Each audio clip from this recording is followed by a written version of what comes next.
Students, now we are going to discuss third passage, uncovering ecological treasure.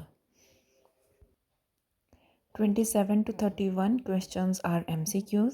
27th question is the Purnululu National Park. Answer है A is well known outside Australia. Location is in first paragraph, second line. The park has become internationally renowned. कि जो park है ਉਹ well non ਹੋ ਗਿਆ ਹੈ outside Australia. International means ਕਿ ਜਿਹੜੀ ਕੰਟਰੀ 'ਤੇ ਆਪਾਂ ਗੱਲ ਕਰ ਰਹੇ ਹੁੰਦੇ ਹਾਂ ਉਹ ਤੋਂ ਇਲਾਵਾ ਬਾਹਰ ਦੀਆਂ ਕੰਟਰੀਜ਼ ਵਿੱਚ ਵੀ ਕੋਈ ਚੀਜ਼ ਹੋ ਰਹੀ ਹੋਵੇ ਉਹਨੂੰ ਆਪਾਂ ਕਹਾਂਗੇ ਕਿ ਇੰਟਰਨੈਸ਼ਨਲੀ ਹੋ ਰਹੀ ਹੈ। ਸੋ ਹੁਣ ਜੇ ਪਾਰਕ ਇੰਟਰਨੈਸ਼ਨਲੀ ਰਿਨੋਨਡ ਹੈ, ਰਿਨੋਨ ਮੀਨਿੰਗ ਫੇਮਸ, ਤਾਂ ਉਹ ਕੀ ਹੈ ਆਊਟਸਾਈਡ ਆਸਟ੍ਰੇਲੀਆ ਵੀ ਵੈਲ ਨੋਨ ਹੈ। Okay, 28th question. According to the writer, the bungles were first recorded scientifically. ਕਿ ਜੋ ਬੰਗਲਸ ਹੈ ਉਹਨਾਂ ਨੂੰ ਫਸਟ ਕਿਵੇਂ ਰਿਕਾਰਡ ਕੀਤਾ ਗਿਆ ਸੀ, ਪਹਿਲੀ ਵਾਰ ਸਾਇੰਟੀਫਿਕਲੀ ਕਿੱਦਾਂ ਰਿਕਾਰਡ ਕੀਤੇ ਗਏ ਸੀ। ਆਨਸਰ ਹੈ ਏ ਫਰੋਮ ਦ ਏਅਰ, ਕਿ ਏਅਰ ਦੇ ਥਰੂ। ਲੋਕੇਸ਼ਨ ਹੈ second paragraph, second line. It wasn't until 1982 when aerial photography captured the formation that the beauty of the bungles was revealed to the world. ਕਹਿੰਦੇ 1982 ਤੱਕ ਐਵੇਂ ਦਾ ਕੁਝ ਵੀ ਨਹੀਂ ਹੋਇਆ ਸੀ ਜਦੋਂ ਤੱਕ ਕਿ ਏਰੀਅਲ ਫੋਟੋਗ੍ਰਾਫੀ ਨਹੀਂ ਹੋਈ ਸੀ। ਜਦੋਂ ਏਰੀਅਲ ਫੋਟੋਗ੍ਰਾਫੀ ਹੋਈ ਵੀ ਸਾਇੰਸ ਕਿ ਬੰਗਲਸ ਕਿਵੇਂ ਬਣੇ ਨੇ ਤਾਂ ਬੰਗਲਸ ਦੀ ਬਿਊਟੀ ਹੈ ਜਿਹੜੀ ਉਹ ਵਰਲਡ 'ਚ ਰਿਵੀਲ ਹੋਈ। ਹੁਣ ਦੇਖੋ ਏਰੀਅਲ ਥਰੂ ਕੈਪਚਰਿੰਗ ਹੋਈ ਸੀ ਫੋਟੋਗ੍ਰਾਫਸ ਦੀ।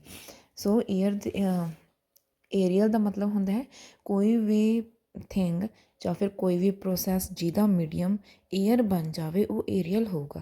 ਕੁਐਸਚਨ ਵਿੱਚ ਆਪਾਂ ਨੂੰ ਡਾਇਰੈਕਟਲੀ ਕਿਹਾ ਗਿਆ ਹੈ from the air and passage ਆਪਾਂ ਨੂੰ ਕਿਹਾ ਗਿਆ ਏਰੀਅਲ। ਸੋ ਆਪਣਾ ਆਨਸਰ ਹੈ ਏ ਕਿ ਏਅਰ ਦੇ ਥਰੂ ਰਿਕਾਰਡਿੰਗ ਹੋਈ ਸੀ ਬੰਗਲਸ ਦੀ। 29th question. The writer says that the bungles, writer ਕਹਿੰਦੇ ਨੇ ਕਿ ਬੰਗਲਸ ਹੈ ਜਿਹੜੇ answer D were probably formed by a river, ਕਿ ਸ਼ਾਇਦ ਉਹ ਕਿਸੇ ਰਿਵਰ ਦੁਆਰਾ ਬਣੇ ਹੋਏ ਆ। ਸੋ ਲੋਕੇਸ਼ਨ ਹੈ third paragraph, fourth line. What we are not completely certain about is how exactly they were formed, ਕਿ ਕਹਿੰਦੇ ਜਿਹੜੀ ਚੀਜ਼ ਸਰਟਨ ਨਹੀਂ ਹੈ, ਜਿਹੜੀ ਚੀਜ਼ ਬਾਰੇ ਅਸੀਂ ਸ਼ੋਰ ਨਹੀਂ ਹਾਂ ਉਹ ਕੀ ਹੈ ਕਿ ਬੰਗਲਸ ਬਣੇ ਕਿਵੇਂ ਹੈ।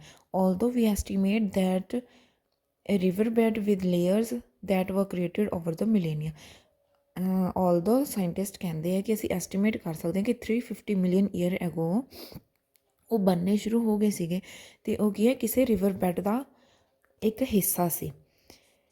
We know that they have been weathered and eroded by water as well as wind to create their impressive shapes, but their exact formation remains a mystery. Actual ਵਿੱਚ ਕਿਵੇਂ ਬਣੇ ਨੇ ਬੰਗਲਸ ਇਹ ਚੀਜ਼ ਬਿਲਕੁਲ ਵੀ ਸ਼ੋਰ ਨਹੀਂ ਹੈ, ਪਰ ਇਹਦਾ ਅੰਦਾਜ਼ਾ ਲਾਇਆ ਜਾ ਸਕਦਾ ਹੈ ਕਿ ਪ੍ਰੋਬੇਬਲੀ ਸ਼ਾਇਦ ਉਹ ਕਿਸੇ ਰਿਵਰ ਦੇ ਥਰੂ ਬਣੇ ਹੋਣ। ਸੋ ਆਪਣਾ ਆਨਸਰ ਹੈ ਆਪਣਾ D were probably formed by a river. Next question, visitors to the Purnululu national park. Answer B, risk damaging the local environment. Location है passage the last third paragraph and first line. Although welcoming visitors to the area is to be encouraged, it is vital that the land is protected and shielded from any environmental impact from tourists। कि चाहे आप visitors ਨੂੰ encourage ਕਰ ਰਹੇ ਹਾਂ park visit ਕਰਨ ਲਈ, ਪਰ ਇਨਵਾਇਰਮੈਂਟ ਇੰਪੈਕਟ ਤੋਂ ਬਚਾਉਣ ਲਈ ਕਿ ਟੂਰਿਸਟ ਦਾ ਕੋਈ ਵੀ ਇੰਪੈਕਟ ਨਾ ਪਵੇ ਇਨਵਾਇਰਮੈਂਟ 'ਤੇ, ਉਹਨੂੰ ਪ੍ਰੋਟੈਕਟ ਕਰਨ ਲਈ, ਸ਼ੀਲਡ ਕਰਨ ਲਈ ਜ਼ਰੂਰੀ ਹੈ ਕਿ ਆਪਾਂ ਕੁਝ ਰੂਲਸ ਐਂਡ ਰੈਗੂਲੇਸ਼ਨਸ ਬਣਾਈਏ। ਸੋ ਆਪਣਾ ਆਨਸਰ ਹੈ ਰਿਸਕ ਡੈਮੇਜਿੰਗ ਦ ਲੋਕਲ ਇਨਵਾਇਰਮੈਂਟ, ਕਿ ਜੋ ਵਿਜ਼ਿਟਰਸ ਆ ਰਹੇ ਨੇ ਪਾਰਕ ਵਿੱਚ ਉਹਨਾਂ ਤੋਂ ਆਪਾਂ ਨੂੰ ਥੋੜ੍ਹਾ ਜਿਹਾ ਰਿਸਕ ਹੈ ਕਿ ਉਹ ਲੋਕਲ ਇਨਵਾਇਰਮੈਂਟ ਨੂੰ ਡੈਮੇਜ ਕਰ ਸਕਦੇ ਆ। 31st question, the threat to the ecology of the bungles, answer C, has not dropped to a lower level, कि जो बंगल्स ਦੀ इकोलॉजी ਨੂੰ थ्रैट है, खतरा है, ਉਹ ਹਜੇ ਵੀ ਲੋਅਰ ਲੈਵਲ 'ਤੇ ਨਹੀਂ ਆਇਆ ਹੈ। ਲੋਕੇਸ਼ਨ ਹੈ last second paragraph passage the, second line. A recent conservation report recorded that the threat level to the area remains low. ਇੱਕ ਰੀਸੈਂਟ ਰਿਪੋਰਟ ਹੋਈ ਸੀ ਉਹਦੇ ਵਿੱਚ ਰਿਕਾਰਡ ਕੀਤਾ ਗਿਆ ਜੋ ਵੀ ਡੇਟਾ ਉਦੋਂ ਪਤਾ ਲੱਗਿਆ ਕਿ ਥ੍ਰੈਟ ਲੈਵਲ ਹੈ ਜੋ ਇਹ ਪਾਕ ਨੂੰ ਉਹ ਲੋ ਰਹੇ, ਵੀ ਜਿੱਦਾਂ ਦੇ ਉਹ ਸੀਗੇ ਉਵੇਂ ਹੀ ਲਏ, ਨਾ ਤਾਂ ਉਹ ਤੋਂ ਘਟਿਆ ਨਾ ਉਹ ਤੋਂ ਵਧਿਆ। ਰੀਮੇਨ ਦਾ ਮਤਲਬ ਹੁੰਦਾ ਸੇਮ ਲੈਵਲ 'ਤੇ ਹੀ ਰਹਿਣਾ, ਕੌਨਸਟੈਂਟ ਰਹਿਣਾ, ਓਕੇ, ਸੇਮ ਰਹੀ ਹੈ। ਪਰ ਉਹ ਕਹਿੰਦੇ ਕਿ ਇਹਦਾ ਮਤਲਬ ਇਹ ਨਹੀਂ ਹੈ ਕਿ ਆਪਾਂ ਮੈਨੇਜਮੈਂਟ ਨੂੰ ਰਿਪਲੇਸ ਕਰ ਦਾਂਗੇ, ਕਿ ਹੁਣ ਜੇ ਲੈਵਲ ਸੇਮ ਰਿਹਾ ਹੈ ਤਾਂ ਆਪਾਂ ਆਪਣੇ ਜੋ ਆਪਾਂ ਕੁਝ ਰੂਲਸ ਬਣਾਏ ਸੀ ਉਹਨਾਂ ਨੂੰ ਰਿਮੂਵ ਨਹੀਂ ਕਰ ਸਕਦੇ। There may not have been any decline in the geological value of the site, but there are still threats that pose risk to the scientific and cultural heritage of Red Bungles। ਪਰ ਕਹਿੰਦੇ ਹਜੇ ਵੀ threat ਹੈਗੇ ਹੈ ਜਿਹੜੇ risk 'ਚ ਲੈ ਕੇ ਆਉਂਦੇ ਹੈਗੇ ਸਾਇੰਟੀਫਿਕ ਅਤੇ ਕਲਚਰਲ ਹੈਰੀਟੇਜ ਨੂੰ, ਜਿਹੜੀ ਬੰਗਲਸ 'ਤੇ ਪ੍ਰੋਵਾਈਡ ਕਰਵਾਈ ਜਾਂਦੀ ਹੈ। ਓਕੇ ਬੱਚੇ, ਕੁਐਸਚਨ ਨੂੰ ਸਮਝਣ ਦੀ ਕੋਸ਼ਿਸ਼ ਕਰਿਓ ਕਿ ਆਪਾਂ ਨੂੰ ਇੱਥੇ ਥ੍ਰੈਟ ਹੈ ਜਿਹੜੇ ਉਹ ਬੰਗਲਸ ਦੀ ਇਕੋਲੋਜੀ ਬਾਰੇ ਪੁੱਛੇ ਗਏ ਹੈ ਕਿ ਬੰਗਲਸ ਦੀ ਜੋ ਇਕੋਲੋਜੀ ਹੈ, ਜਿਵੇਂ ਕਿ ਉਹਦੀ ਸਾਇੰਟੀਫਿਕ ਅਤੇ ਕਲਚਰਲ ਵੈਲਿਊ ਹੈ ਜੇ ਉਹਦੇ ਥ੍ਰੈਟ ਡਿਕਲਾਈਨ ਹੋਈ ਹੈ ਜਾਂ ਨਹੀਂ, ਤਾਂ ਉਹ ਕੀ ਉਹਨਾਂ ਨੇ ਕਿਹਾ ਕਿ ਉਹ ਥ੍ਰੈਟ ਹਜੇ ਵੀ ਡਿਕਲਾਈਨ ਨਹੀਂ ਹੋਇਆ, ਉਹਨੇ ਹੀ ਹੈਗੇ ਆ। ਐਂਡ ਆਪਣਾ ਸੀ ਪੁਆਇੰਟ 'ਚ ਵੀ ਕਿਹਾ ਗਿਆ ਕਿ ਲੋਅਰ ਲੈਵਲ 'ਤੇ ਡਿਕਲਾਈਨ ਨਹੀਂ ਹੋਇਆ। ਓਕੇ, ਇੱਥੇ ਆਪਾਂ ਇਕੋਲੋਜੀ ਬਾਰੇ ਦੱਸਣਾ ਹੈ। ਇਕੋਲੋਜੀ ਮੀਨਸ ਉਹਦੀ cultural and heritage value. 32 question, the indigenous people around the park understand the area well. ਕਿ ਜੋ ਪਾਰਕ ਦੇ ਆਸੇ ਪਾਸੇ ਰਹਿਣ ਵਾਲੇ ਇੰਡੀਜੀਨੀਅਸ ਲੋਕ ਨੇ, ਉੱਥੋਂ ਦੇ ਬਹੁਤ ਹੈਬੀਟੈਂਟਸ ਨੇ, ਉਹ ਏਰੀਏ ਨੂੰ ਬਹੁਤ ਵਧੀਆ ਤਰੀਕੇ ਨਾਲ ਜਾਣਦੇ। ਆਨਸਰ ਹੈ ਯੈਸ। ਲੋਕੇਸ਼ਨ ਹੈ ਸੈਕਿੰਡ ਪੈਸੇਜ ਬਿਗਨਿੰਗ ਵਿੱਚ ਹੀ। Although indigenous communities have roamed the area for over 20,000 years and understand and respect the area। ਕਿ ਇੰਡੀਜੀਨੀਅਸ ਕਮਿਊਨਿਟੀਜ਼ ਨੇ ਜੋ ਉਹ 20,000 ਈਅਰਸ ਤੋਂ ਵੀ ਜ਼ਿਆਦਾ ਟਾਈਮ ਹੋ ਗਿਆ ਉਹਨਾਂ ਨੂੰ ਉੱਥੇ ਰਹਿ ਰਹੇ ਨੇ, ਆਸੇ ਪਾਸੇ ਘੁੰਮ ਰਹੇ ਨੇ ਅਤੇ ਉਹਨੂੰ ਬਹੁਤ ਚੰਗੇ ਤਰੀਕੇ ਨਾਲ ਸਮਝਦੇ ਨੇ ਅਤੇ ਰਿਸਪੈਕਟ ਕਰਦੇ ਆ। ਸੋ ਆਪਣਾ ਆਨਸਰ ਹੈ true. Next 33rd question, it is unclear how the Bungles have eroded over the years. ਕਿ ਇਹ ਅਨਕਲੀਅਰ ਹੈ ਕਿ ਬੰਗਲਸ ਕਿਵੇਂ ਇਰੋਡ ਹੋਏ ਨੇ ਇੰਨੇ ਈਅਰਸ ਦੇ ਦੌਰਾਨ। ਲੋਕੇਸ਼ਨ ਹੈ third paragraph, last second line. We know that they have been weathered and eroded by water as well as wind to create their impressive shapes। ਦੇਖੋ ਪੈਸੇਜ ਵਿੱਚ ਕਿਹਾ ਗਿਆ ਹੈ ਕਿ ਆਪਾਂ ਨੂੰ ਪਤਾ ਹੈ ਕਿ ਜੋ ਆਪਣੇ ਸੈਂਡਸਟੋਨਸ ਨੇ ਉਹ ਵਾਟਰ ਨਾਲ ਅਤੇ ਏਅਰ ਨਾਲ ਇਰੋਡ ਹੋਏ ਹੈ। ਵੈਦਰ ਦਾ ਮੀਨਿੰਗ ਵੀ ਹੁੰਦਾ ਹੈ ਇਰੋਡ ਹੋਣਾ, ਕਿ ਆਪਾਂ ਨੂੰ ਪਤਾ ਹੈ ਕਿ ਵਾਟਰ ਐਂਡ ਏਅਰ ਦੇ ਨਾਲ ਇਰੋਡ ਹੋਏ ਹੈ। ਕੁਐਸਚਨ 'ਚ ਕਿਹਾ ਗਿਆ ਹੈ ਕਿ ਆਪਾਂ ਨੂੰ ਪਤਾ ਹੀ ਨਹੀਂ ਹੈ, ਅਨਕਲੀਅਰ ਹੈ ਕਿ ਉਹ ਕਿਵੇਂ ਇਰੋਡ ਹੋਇਆ, ਪਰ ਪੈਸੇਜ ਵਿੱਚ ਕਿਹਾ ਗਿਆ ਹੈ ਕਿ ਆਪਾਂ ਨੂੰ ਪਤਾ ਹੈ ਕਿ ਉਹ ਕਿਵੇਂ ਇਰੋਡ ਹੋਇਆ, ਵਿੰਡ ਐਂਡ ਵਾਟਰ ਨਾਲ। So answer is false. 34th, further research will be undertaken by Australian scientist. ਕਿ ਹੋਰ ਅੱਗੇ ਰਿਸਰਚ ਕੀਤੀ ਜਾਊਗੀ ਆਸਟ੍ਰੇਲੀਅਨ ਸਾਇੰਟਿਸਟ ਦੁਆਰਾ, ਪਰ ਪੈਸੇਜ ਵਿੱਚ ਆਪਾਂ ਨੂੰ ਐਵੇਂ ਦੀ ਕੋਈ ਡਿਸਕ੍ਰਿਪਸ਼ਨ ਨਹੀਂ ਮਿਲਦੀ, ਇਸ ਲਈ ਆਨਸਰ ਨੋਟ ਗਿਵਨ ਹੈ। 35th, it is right that indigenous communities are involved in conservation. ਕਹਿੰਦੇ ਇਹ ਬਿਲਕੁਲ ਸੱਚ ਹੈ ਕਿ ਇੰਡੀਜੀਨੀਅਸ ਕਮਿਊਨਿਟੀਜ਼ ਇਨਵੋਲਵ ਹੈਗੀਆਂ ਨੇ ਕੰਜ਼ਰਵੇਸ਼ਨ ਵਿੱਚ। ਆਨਸਰ ਹੈ ਯੈਸ।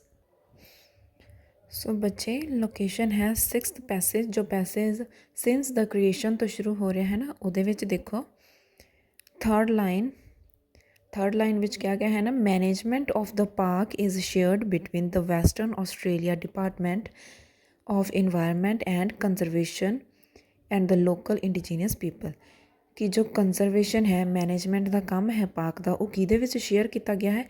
ਇੱਕ ਤਾਂ ਵੈਸਟਰਨ ਆਸਟ੍ਰੇਲੀਆ ਦਾ ਡਿਪਾਰਟਮੈਂਟ ਉਹਨੂੰ ਅੰਡਰਟੇਕ ਕਰ ਰਿਹਾ ਹੈ, ਇੱਕ ਕੌਣ ਕਰ ਰਹੇ ਨੇ, ਲੋਕਲ ਅਤੇ ਇੰਡੀਜੀਨੀਅਸ ਪੀਪਲ। ਹੁਣ ਦੇਖੋ local and indigenous people means indigenous community ਹੈ ਜਿਹੜੀ ਉਹ ਕੰਜ਼ਰਵੇਸ਼ਨ ਪ੍ਰੋਸੈਸ ਵਿੱਚ ਇਨਵੋਲਵਡ ਹੈ। ਇਹੀ ਗੱਲ ਆਪਾਂ ਨੂੰ ਕੁਐਸਚਨ 'ਚ ਪੁੱਛੀ ਗਈ ਹੈ। ਸੋ ਆਪਣਾ ਆਨਸਰ ਹੈ ਟਰੂ।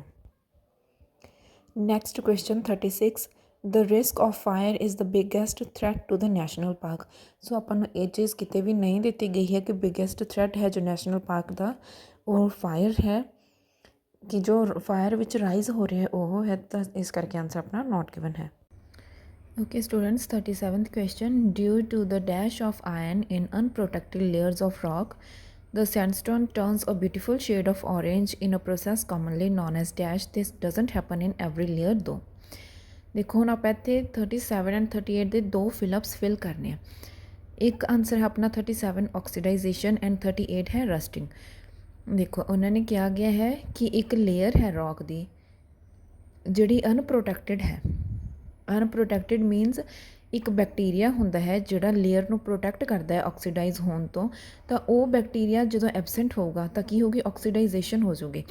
ਮਤਲਬ ਆਕਸੀਡਾਈਜੇਸ਼ਨ ਦੇ ਕਰਕੇ ਫਸਟ ਫਿਲਅਪ ਆਪਣਾ ਹੋ ਗਿਆ ਆਕਸੀਡਾਈਜੇਸ਼ਨ, ਕਿ ਜਦੋਂ ਆਇਰਨ ਦੀ ਆਕਸੀਡਾਈਜੇਸ਼ਨ ਹੋ ਜਾਂਦੀ ਹੈ ਤਾਂ ਉਹਦਾ ਕਰਕੇ ਸੈਂਡਸਟੋਨ ਹੈ ਜਿਹੜਾ ਆਇਰਨ ਹੈ ਜਿਹੜੀ ਉਹ ਔਰੇਂਜ ਕਲਰ 'ਚ ਕਨਵਰਟ ਹੋ ਜਾਂਦੀ ਹੈ, ਅਤੇ ਜਿਹੜੇ ਪ੍ਰੋਸੈਸ ਦੇ ਥਰੂ ਆਇਰਨ ਕਨਵਰਟ ਹੁੰਦੀ ਹੈ ਔਰੇਂਜ ਕਲਰ 'ਚ ਉਹਨੂੰ ਕਹਾਂਗੇ ਆਪਾਂ rusting. So process is known as rusting and unprotected layer ਇੱਥੇ ਕਿਹਾ ਗਿਆ ਹੈ ਕਿ ਜਦੋਂ ਬੈਕਟੀਰੀਆ ਐਬਸੈਂਟ ਹੋ ਗਿਆ ਇੱਕ ਲੇਅਰ ਦੇ ਵਿੱਚ। Okay, next question 39, the moisture found in the darker layer is an indicator that clay is present. ਕਿ ਦੇਖੋ ਹੁਣ ਇੱਕ ਲੇਅਰ ਜਿਹੜੀ ਡਾਰਕ ਹੈ ਉਹਦੇ ਵਿੱਚ ਕੀ ਚੀਜ਼ ਪਾਈ ਜਾਂਦੀ ਹੈ, ਕੀ ਚੀਜ਼ ਹੋਊਗੀ ਜਿਹੜੀ ਇਹ ਇੰਡੀਕੇਟ ਕਰੂਗੀ ਕਿ ਉਹਦੇ ਵਿੱਚ ਜ਼ਿਆਦਾ ਕਲੇ ਪ੍ਰੈਜ਼ੈਂਟ ਹੈ।